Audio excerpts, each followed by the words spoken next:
Hi மக்களே, welcome back to YouTube channel. Vijay டிவியுடைய production house வந்து வேறு ஒரு சேனல் நியூ சீரியல் பண்ணுறாங்க. விஜய் டிவி விட்டு அஃபிஷியலாக விலகியிருக்காங்க அப்படிங்கிறதான். உங்களுக்குமே தெரியும், செல்லம்மா சீரியலை ப்ரொடியூஸ் பண்ண ஏஎன்எஸ் என்டர்டைன்மெண்ட். ஸோ ஒரு நல்ல ஒரு ப்ரொடக்ஷன் ஹவுஸ் ஃபஸ்ட் டைமாக வந்துட்டு விஜய்க்காக செல்லம்மா சீரியல் வந்து ப்ரொடியூஸ் பண்ணாங்க. இப்போது செல்லம்மா சீரியல் வந்து எண்டானதை தொடர்ந்து அடுத்த சீரியல் விஜயில் வரும் அப்படின்னு எதிர்பார்த்துட்டு நேரத்தில் இல்லைங்க நாங்கள் வந்து சனுக்கு பண்ணுறோம் அப்படின்னு சொல்லிட்டு விஜய் டிவியிலேருந்து அஃபிஷியலாக விலகி சன் டிவிக்கு வந்து போயிருக்காங்க. சன் டிவியில் ஒரு நியூ சீரியல் புனிதா அப்படின்னு சொல்லிட்டு வர இருக்குது. ஸோ நம்மளுடைய கண்ணானை கண்ணை சீரியலுடைய ஹீரோயின் நினைக்கிறேன். ஸோ அவங்க தான் வந்துட்டு அங்கே மெயின் லீடாக பண்ணுறாங்க. அது தொடர்ந்து புவி அவர் தான் வந்துட்டு அந்த இடத்துல சீரியல் வந்து ஹீரோவாக பண்ணிகிட்ருக்காரு. ஸோ அது இல்லாமல் நம்மளுடைய தமிழும் சரஸ்வதியில் ஒரு பண்ணியிருப்பார் சல்லு அப்படின்னு சொல்லிட்டு. ஸோ அவருமே அங்கே ஒரு இம்பார்ட்டன்ட் ரோல் வந்து பண்ணுறாரு.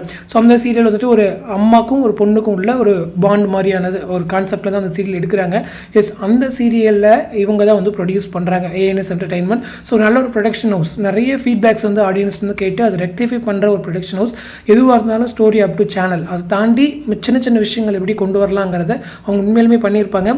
ஸோ எல்லா ஃபேன் பேஜஸ் கூடயுமே நல்ல ஒரு இன்டராக்டிவாக இருக்கக்கூடிய ஒரு சேனல் ஒரு ப்ரொடக்ஷன் ஹவுஸ் அப்படின்னா அது ஏஎன்எஸ் என்டர்டைன்மெண்ட். அது எனக்குமே தெரியும். ஸோ அந்த வகையில் விஜய் டிவி இழந்திருக்கிறது ஒரு பெரிய லாஸ் அப்படிங்கிறது தான். ஸோ வேறாச்சும் ஒரு சீரியல் அவங்க கொடுத்துருக்கலாம், ஆஃப்டர்நூன்லேயே கூட நல்லா பண்ணியிருந்திருப்பாங்க. செல்லம்மாவை ரீப்ளேஸ் பண்ணி அந்த சீரியலை கூட அவங்க கொடுத்துருந்தாங்கன்னா இன்னும் நல்லா இருந்திருக்கும். பட் எனிவே சீரியல் முடிஞ்சிருச்சு, அவங்க அந்த சேனலுக்கு போயாச்சு.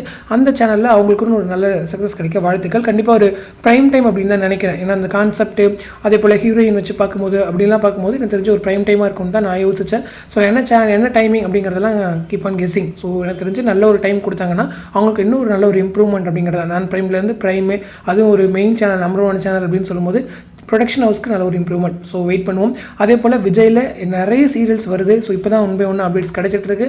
ஸோ எல்லா டீட்டெயில்ஸையும் கலெக்ட் பண்ணிவிட்டு நான் ஒட்டுமொத்தமாக சேர்த்து ஒரு வீடியோவில் போஸ்ட் பண்ணுறேன். ஓகேங்களா? ஸோ இந்த அப்டேட் பற்றினா உங்களோட கமெண்ட் வந்து கமெண்ட் செக்ஷன் சொல்லுங்கள். அடுத்து இன்ட்ரெஸ்ட் நெக்ஸ்ட் மீட் பண்ணுறேன். தேங்க்ஸ் ஃபார் வாட்சிங் அண்ட் பை.